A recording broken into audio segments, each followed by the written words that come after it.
Yes madam, మళ్ళీ వస్తా, ఇది కంటిన్యూ అయితే మనం ఒకసారి మళ్ళీ వస్తాను మీ దగ్గరికి. వేణుగోపాల్ రెడ్డి గారు, ఇక్కడ ముఖ్యమైనటువంటి విషయం ఏంటంటే విజయసాయి రెడ్డి గారి పాత్ర. సో విజయసాయి రెడ్డి గారు ఇందాక మనం మాట్లాడుకున్నాం, ఆయన ఒక్కసారిగా రివర్స్ అయినటువంటి పరిస్థితి. సో నిన్న ఈడీ దాడులు జరిగినటువంటి సందర్భంలో ఆయన ఏం మాట్లాడారు ఒక్కసారి పీసీఆర్, ఇది ఎప్పుడంటే 24 ఏప్రిల్ 2026, అంటే నిన్న మాట్లాడినటువంటి మాటలు ఒకసారి చూడండి, అది ఒకసారి ప్లే చేయండి పీసీఆర్.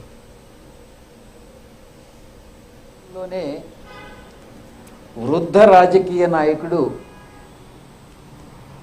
చంద్రబాబు నాయుడు గారి పుణ్యమానని నన్ను లిక్కర్ కేసులో అల్టీరియర్ మోటివ్తో A5గా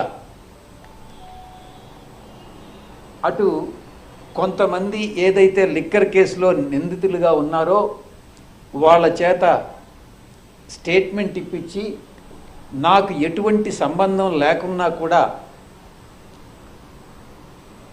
కేసీఆర్ గారు గతంలోనే చెప్పారు, most dirtiest politician in the country ఎవరంటే చంద్రబాబు నాయుడు గారని.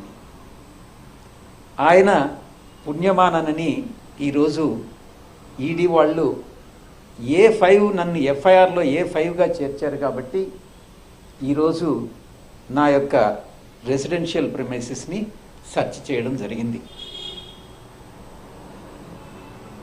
ఈ యొక్క సర్చ్ అండ్ సీజర్లో ఏదో ఒక మేనస్క్రిప్ట్ తప్ప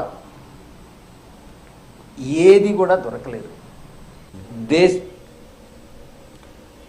వేణుగోపాల్ రెడ్డి గారు, నేను విజయసాయి రెడ్డి గారు ఏమంటున్నారంటే ఇప్పుడు ప్రస్తుతం తనని A5గా చేర్చారు, ఇదంతా కూడా చంద్రబాబు నాయుడు ఒక డర్టియత్ పొలిటీషియన్ అని చెప్పేసి కేసీఆర్ గతంలో చెప్పారు. సో నన్ను కావాలని కేసులో ఇరికించారు అని చెప్పేసి ఆయన మాట్లాడుతున్నారు. నాకు ఎందుకో కొంచెం ఆశ్చర్యకరంగా ఉంది, అర్థం కాకుండా ఉందన్నమాట. ఏంటి మాటలు ఏంటో కూడా నాకు తెలియట్లా, మరి బహుశా మీకు ఏమైనా తెలిసామో. దీనికంటే ముందు ఇంకోటి చెప్తాను నేను మీకు.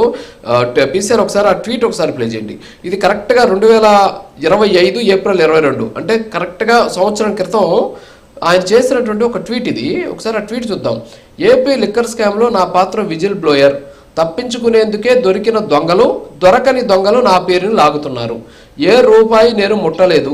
లిక్కర్ దొంగల బట్టలు సగమే విప్పారు, వారి మిగతా బట్టలు విప్పేందుకు నేను పూర్తిగా సహకరిస్తాను. చాలా స్పష్టంగా 1 year బ్యాక్ ఆయన చెప్పారు.